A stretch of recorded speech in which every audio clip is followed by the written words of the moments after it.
Marka Žvaka ispituje zbog čega su ljudi večeras ovde i šta je ono što oni žele. Kako će se završi? Završit će se onako, nadam se, kako narod bude izgurao, kako narod bude hteo, jer koliko god oni misle da su jaki, plaše se. Plaše se na volje naroda i mislim da će na kraju, ako ne sad, jednom narod će da pobedi. 2,5 meseca ne mogu da odem kod lekara, da li je kod kardiologa, da li su bubrezi, da li su šta, bilo šta. Moje dete ne radi, deca ne radi, institucije ne radi, sudstvo ne radi. Sve je to vlasništvo Aleksandra Vučića. A što ne možete da odete kod doktora zbog ovoga? Ne može da se zakaže. Ne može da se... Koji problem imate? Sve, ne znam šta. Noge, boli glava. Evo vidite, da sam morala i štab da uzmem. Ovo je opšta ludnica. Opšta ludnica, mislim se ne zna ko pije, ko plaća. Apsolutno nisam zadovoljan iz razloga što nam serviraju sva ova sranja koje gledamo na televiziji, tipa Pink televizija, Happy i sve ostale. Kada se to bude promenilo, ukinulo, kada se bude definisalo šta je šund i šljam i kada se budu negativne pojave u ovom društvu karakterisale kao takve, onda će nam biti bolje. Da budemo slobodni od ove tiranije ovde koja nam se već godinama predstavlja. Mislim da je to glavni cilj, da budemo slobodni, da imamo svoja prava u potpunosti, da živimo bolje. Vidim sebe, nadam se ovde. Nadam se, ako nas ne natera nešto, da moram da pobegnem. Ovde sam da podržim neke promene u ovoj zemlji, zato što mislim da ovo nije demokratska zemlja, a trebalo bi da bude. I to je jedan najjednostavniji razlog. Da je glasanje slobodno, da ne uslovljavaju ljude za koga da glasaju. Nema informacija o svim ostalim osim o vladajućoj stranci. I zato ne može da bude demokratija, ne znaš šta da biraš. I da ne kradu na izborima, ne znaš šta da biraš kad nemaš informacije. Smatramo pre svega da nas institucije ne štite, da kada i vidimo neki problem kod vlasti, da institucije uopšte ništa ne rade po tom pitanju, da je Aleksandar Vučić željan apsolutističke vlasti i da mi to više ne možemo da trpimo. I da ne radi uopšte u interes naroda, nego... I da nećemo zauvek trpeti njegovu diktaturu i da se shvati da ovo nije Vučićeva Srbija, nego naša Srbija. I da kada se desi nešto ružno i što nije po njegove volji, on izlazi pred medije i govori kako je sve u redu, a mi dobro znamo da to više nije u redu i nećemo više da trpimo. Pa ljudi se bore kako znaju i umeju. Ja nisam ni za kakvu vid nasilja, ali mislim da zaista treba da postoji jedan krik i da treba da dođe do jedne zaista revolucije na svakom nivou. Ali znate kako, ako vi ne možete da pobedite nelegitimnu vlast na regularnim izborima, onda nemate drugi način nego da izađete na ulici i da kažete mi smo nezadovoljni. A zbog čega misliš da su izbori neregularni? Možda mi obrazložiš šta to nije bilo u redu da bi hitno tako... Pa pre svega medijski mrak. Ja želim u početku da se ogradim, ja nisam za Savez za Srbiju niti za Dragana Đilasa, ne stranačka sam ličnost, ali nijedan opozicioni lider nije ni na jednoj komercijalnoj televiziji sa nacionalnom frekvencijom i mislim da pre svega svako treba da iznese svoj stav da bi mogao da učestvuje na izborima, a mi imamo takođe jedan plakat da Aleksandar Vučić vodi predizbornu debatu sam sa sobom. Tako da to vam u početku govori da nešto nije u redu. Pa ovde sam najviše zato što više ne želim da slušam i trpim laže, koje su svakodnevne i prosto želim da iskažem svoje nezadovoljstvo da kao dokle više da nas lažete. Jer kao nismo ludi, nismo glupi, gledamo, imamo net gde vidimo sve i to prolazi i to je to. Naravno, usput tu je još brdo onih stvari koje svi znamo, prosto kao šta se sve događalo u proteklih mnogo godina. Kako bi bilo društvo u kome bi ti volela da živiš? U društvu u kom, ajde kažem, dobro svi pričaju, funkcioniše sistem, funkcioniše zdravstvo, gde možemo se oslonimo na pravosuđe, na policiju, da nas ne mlate, nego da prosto nas brane. Pa mi smo ovde danas zbog vređanja zdravog razuma. To je to. A kako ti je povređen zdrav razum i zbog čega? Pa, lažirani izbori, izgradnja mini hidroelektrana, dovoljno za početak. I mislim, generalno kontrola medija čitavi Srbije. Ne znam ako ste gledali Studio B ili tako neke, mislim Studio B postao, ne znam, stvarno je strašno. A kakvo je društvo u kom bi vi voljeli da živite, kako bi ono bilo? Bolje zdravstvo, bolje školstvo. I manje kontrole u suštini. Da, da nema cenzure medija. Da, generalno to, da. Jer to me cenzura tih medija i šta se dešava na RTS-u i na tim ostalim kućama, javnim kućama, znači to je po mom mišljenju Zbog čega sam večeras ovde? Pa zbog nezadovoljstva vladavina ove države, to jest vlasti. A čime si nezadovoljna i u kakvom društvu bi želeo da živiš? Želela bih da živim u društvu u kome će ljudi koji čine dela koje su zakonom kažnjiva odgovarati za isto to delo. Sad da ne nabrajam, ima ih mali milion. A čemu se nadaš? Jel veruješ da je moguće da dođe do promjena koje bi dolaze? Pa iskreno iz ovog protesta sada kako se odvija sumnjam. Mislim da je najveći problem što ovaj protest nema, prvo nije dobro organizovan, drugo nema nikakvu podršku sa strane, tako da iz ovoga sumnjam, ali mislim, ne znam, nekako ne mogu da sedim u kući. A šta ti se ne sviđa u organizaciji i zašto misliš i šta bi bila podrška sa strane? Pa u organizaciji mi se ne sviđa to što nas ovde ima stvarno raznih i to što mi ne možemo da se dogovorimo da li ćemo da sedimo ili ćemo da stojimo, ne možemo da se dogovorimo oko ritma skandiranja raznih stvari, tako da mislim zapravo nemamo ni nekakav cilj, prvobitno je bio cilj ukidanja policijskog časa, međutim svi znamo da je bes ljudi bio zbog mnogo drugih stvari, ne samo zbog toga, ali nakon što smo to isterali mi sada više ne znamo koji su nam zahtevi i šta nam je cilj svega ovoga. Tu sam zato što je užasno sve u državi, ne postoji ni jedna stvar dobra koju vlast uradi, a sve ono što deluje dobro, to je zapravo mnogo lošije nego što izgleda se tu gradili i bukvalno je sve užasno. I mislim da nema nikakvog drugog trenutno načina jer svi neki institucionalni načini koji se pokušaju ne urode plodom i zbog toga je jedini način protest. Tako da, eto, zbog toga sam to.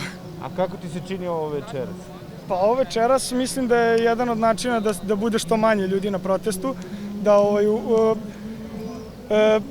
ne znam, mislim da crkvenim pesmama trenutno nije mesto ovde na protestu i da nisam protivnik religije, ali mislim da postoje ljudi koji ne veruju, koji se ne slažu s ovim, a takođe su građani i možda bi želeli na neki drugi način da se to uredi.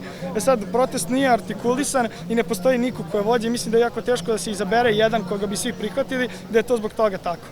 Tako da možda je rešenje da se napravi više protesta po gradu ili da na jednom protestu svako radi onako kako misli, kako on želi da se pobuni. I u kakvom društvu bi ti volao da živiš? Šta je ono čemu se ti nadiš? A u društvu gde ne moram da se učlanim u SNS da bi mogao da radim svoj posao normalno i gde možeš normalno da otvoriš svoju firmu, da te ne reketiraju i gde studiraš da bi ostao ovde, a ne da bi palio. Ovde sam prvenstveno zbog sistema, znači koji se urušava svakog dana. Svaka vlast je obeležila brojne afere, ali ova vlast ih definitivno ima najviše. A u kakvom društvu bi ti želeo da živiš?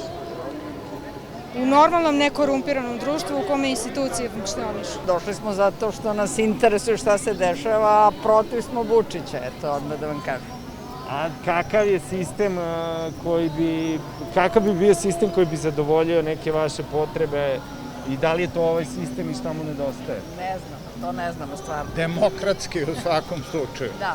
Sa poštenim izborima i sa... Ali da li je to moguće postići ovako ne znamo, ali u svakom slučaju smo došli da podržimo. Šta ćete ako grune suzavac incident? Sklonit ćemo se. Nije ovo ipak, nisu naši protesti. Mislim, da bi učestvovali, trčali, bežali i to sigurno neće. A šta vam se čini, kako vam izgledaju večeras protesti i šta možete da kažete, ovde ima ljudi sa ovakvim i onakvim uverenjima i kako vama to izgleda?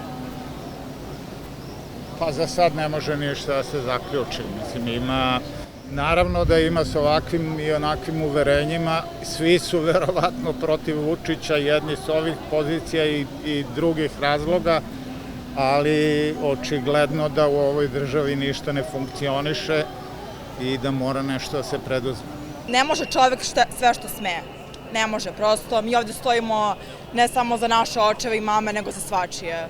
Prosto ne možemo da dozvolimo da živimo pod okupacijom. Došlo do toga da malte ne samo što nam ne uđu u stanovi, okupiraju nam spavaću sobu.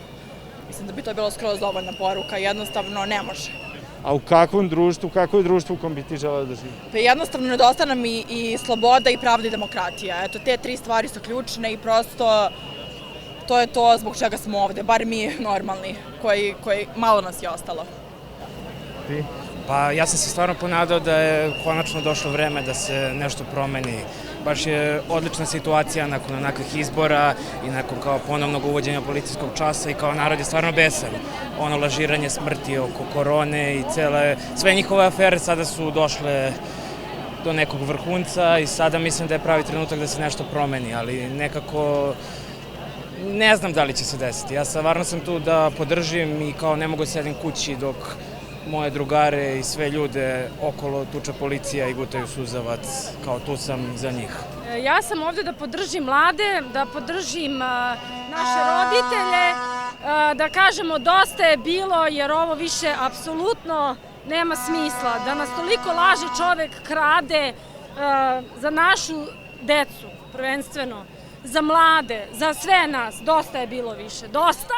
Nemam pojma zašto sam ovde, samo jednostavno kao bih da budem deo grada i deo ove mase koja jedno te isto misli i kao nadam se da će na kraju nešto zapravo iz svega ovoga da se desi i da ćemo nešto promeniti. A da li je društvo u kome živimo, društvo u kome bi ti želeo da živiš i ako nije, u kakvom bi ti društvu želeo da živiš? Ja bih živim u mnogo liberalnijem društvu koje prihvata mnoge stvari koje zapravo sada niko ni ne pita, ni ne prihvata, već sami odlučuju kako i šta treba okolo da se događa i onda mi samo prihvatamo i kao da, jeste tako je. Mnogo liberalnije društvo gde svaki pojedinac ima pravo na lično mišljenje i izražavanje i neka ljubav koja se izgubila, koja je jako potrebna ovom narodu. Nezadovoljni smo celom situacijom.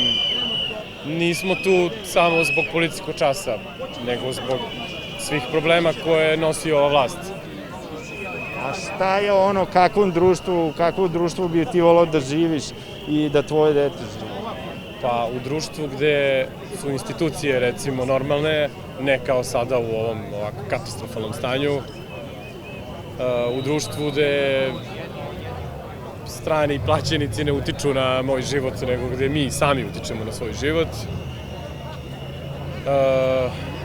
gde mladi ne odlaze u ovoj količini u kojoj odlaze 50.000 ljudi godišnje, to nam je katastrofa.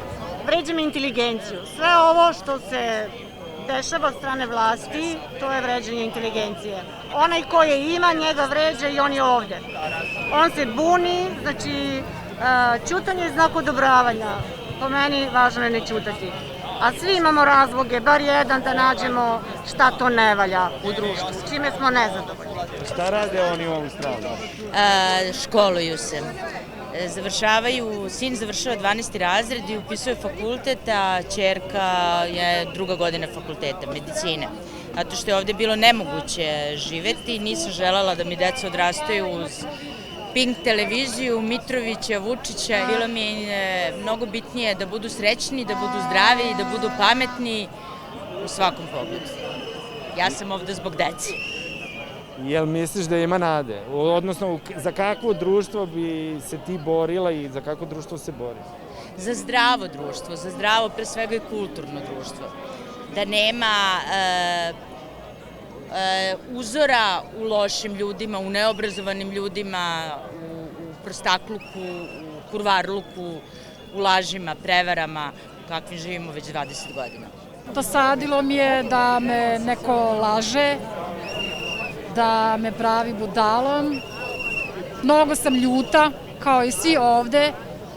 Žao mi je što nema ko da predvodi od intelektualne elite, da nas malo usmeri, da nam pomogne zapravo, jer ovo je nešto toliko autentično po meni od 5. oktobra, da je ovo jedini put da sam ja izašla nakon 5. oktobra.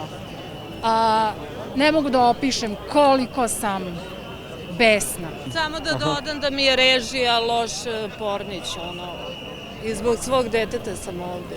Ima zapisano 101 razlog. 101, ajde. Da. Krušik, Jovanjica, Sava Mala, helikopter, naplatna rampa, doktorati, Megatrend, Oliver Ivanović, Ruski špijun, PKB, RTB Bor, Jelena Marjanović, Beograd na vodi, glavna železnička stanica, Železnice Srbije, Trg Republike, poplave 2014. Kosovo, lična karta premijerovog brata tadašnjeg, stanovi u Bugarskoj, Siniše Malo, kafana na Kopaoniku, Jutka, koji je by the way osuđen na 3 meseca, paljenje kuće novinara Lučan i Mitrovićev sin koji je pregazio devojku pa nije odgovarao, izborne krađe, mala matura, migranti, malverzacije s novcem Evropske unije i prodaje dokumenta za glasove, gondola, metro, Jelka, sad je i Košutnjak, Countryman, odsluženje vojnog roka za 15 dana, koferče, Valjevska Gračanica, krađa beba, iskazivanje zahvalnosti u vidu poklona vrednosti do 462 eura, aflatoksin 2013. mirni hidroelektrane, najsmešniji virus i šoping u Milanu, miting u Krušiku 6.3. i predaj izborne liste, prvi slučaj virusa bio 1.3. Program obavezne i preporučene imunizacije stanovništva 6.5.2020. Program obavezne i preporučene imunizacije stanovništva 6.5.2012. 2 miliona evra SZO, milionski poslovi porodice Kisić sa javnim preduzećima, Ivana Bodrožić, paljenje kuće predsjedniku sindikata u Vojsci Srbije, zapošljavanje članova SNS-a i navijača na naplatnim rampama u republičkim, gradskim i opštinskim strukturama i pripadajućim firmama, Šreder podrška, Tony Blair savjetnik, kupovina glasova opranim novcem, davanje novca Clintonu za kampanju, davanje pozivnog broja Kosovu, zloupotreba dece u političke svrhe, medijska invazija kroz zloupotrebu funkcije predsjednika u korist stranke na čijem je čelu, a izbjegavanje TV duela na RTS-u i svim ostalim medijima, suspendovanje rada Skupštine, zabrana kretanje i praktikovanje religijskih obreda, respiratori na crno na koje je kupovao predsjednik i njihova kampanja koja je non-stop trajala u vreme zabrane kretanja, respiratori na crno, kampanja podučavanja lekara šta su zapravo oni, zid na koridoru 10 i sva cenkanja sa drobnjakom oko par miliona gore dole, da li 50 ili 100 miliona, nije bitno, ili 9 puta 500, tako on računa milione. Leteći zid na koji je oprano preko 180 miliona eura, izvor informisanja Velimir Ilić, ministar u SNS vladi koji je otišao, Idvor Grahovo, tetka iz Kanade, Lončar, stan od Spasojevića, vođa zemunskog klana, Đukini huligani upadaju u zgradi i pale baklje dok traje policijski čas, a nas zatvaraju ponovo u policijski čas. Mi mislimo da je svaka nedelja ključna na svoj način, a ova pogotovo. Ako sada stanemo, propadne sve, brać. Sad ne treba da stanemo, sad treba svi da izađemo na ulice, a ne da se plašimo, ne da čega se plašimo. Samo mirno. Samo mirno i samo jako protiv ovog režima. Naše pravo da budemo na ulici, da kažemo šta nam ne odgovara. Bravo. Zbog čega ste vi danas ovdje? Zbog terora koji se dešava u našoj državi, zbog terora prema omladini, prema starijim ljudima. Zbog medijske blokade, pre svega. Zbog sistema i svega. Vučić mora pasti sa vlasti redom koji je uzeo. Nemamo školstvo, nemamo ništa, cijela država nam je propala. Zbog jednog jedinog čoveka. Zato smo svi ovdje na ulicama, treba u većem broju da nas ima. Pozivam sve ovom prilikom da dođu, da izađu, podrže svoju zemlju. Hvala. A pre svega jasno vidimo da policija je maksimalno opremljena dok zdravstvo ne funkcioniše. Tako je, policija je pod punom opremom dok zdravstvo nema leba da jede. Devojka koja je peo pesmu Bagra koji su zatvorili, ona je bila koliko dana u pritvoru bez ikakvog osnova, stranačko zapošljavanje, ucene zaposlene da dolaze na mitinge, to sam mnogo puta prisustvovao mojim bliskim prijateljima koji su bili ucenjeni da dolaze, tako da to mogu da potpišem svojim životom. Jelka i novogodišnja rasveta u Beogradu, izveštaj REM-a, Air Srbija, briselski sporazum, Niški Kragujevački aerodrom, seča šuma, Komercijalna banka, Agrobanka, starlete na važnim i odgovornim javnim funkcijama, rad na crno i sivo, prijavljivanje na minimalac ostalo na ruke, pelene i korona u Juri i sličnim uspešnim firmama sa svim povoljnostima, samo stranim investitorima bez ugovorne obaveze da se zadrže kad to što naši poreski obveznici plaćaju njihov profit i našu jeftinu radnu snagu. Dakle, dolaze investitori, dobijaju novac, strani investitori, dok naši preduzetnici ne dobijaju apsolutno ništa. Osim ako ne glasaju za SNS i ne prikupljaju im glasove. Najveće akcize na gorivo u Evropi, verovatno, izvršitelji njihova rodbina, kumovi kao dobitnici otetog, lečenje dece SMS-om, a milioni u Notre Dame, Clintonovi i slične fondove koje sam pomenuo, fantomske privatne agencije angažovane od državnih ustanova i firmi koje služe za izlečenje novca iz državne kase, GMO i kontrola kvaliteta, pomeranje granica za toksine u hrani kako bi mogli da uvozimo što bacaju druge nacije, nezakonito uzete penzije, Železnice Srbije, rasturanje više od 1000 radnika manje za 8 godina, zemlja poklonjena Arapima, predsednik je koristio sve one bolnice su opremljeni iz Arapskih Emirata, to nam je donacije, to nisu vaše pare koje su otišle u finansiranje stranke SNS-a, agencije za upravljanje zgrade koje angažuju druge agencije izvođače radova po svom nahođenju i održavanje koje je plaćeno na više mesta, odgovornost se prebacuje po dobro igranu metodu, AVN i AMB, prelivanje para iz budžeta opštine u SNS kasu, prodaja izvora pića, vode, rudnih i ostalih prirodnih resursa. Slovenija je zabranila prodaju svega toga i zaštitila svoje prirodne resurse, ili to prirodno dobro. Kupovina TV Kopernikusa, TV Prva, B92 po ceni prodaje Kopernikusa, niđe veze nema.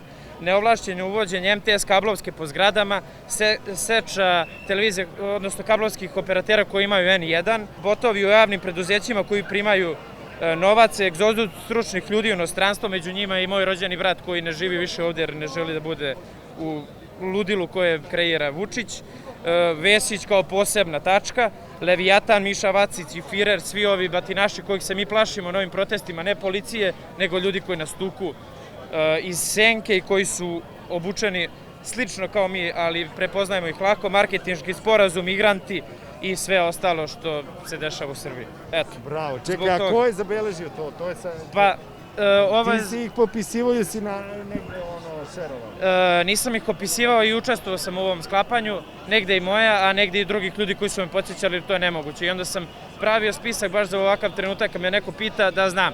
Jer je bilo nekih momaka koji su sinoć bili intervjuisani, gledao sam na N1, ali su bili nespremni, pa ako velim, ako me neko nekad pita zašto sam ovde, eto imam, i mogu bi još da nabrajam još 7 dana, ali nemam toliko vremena.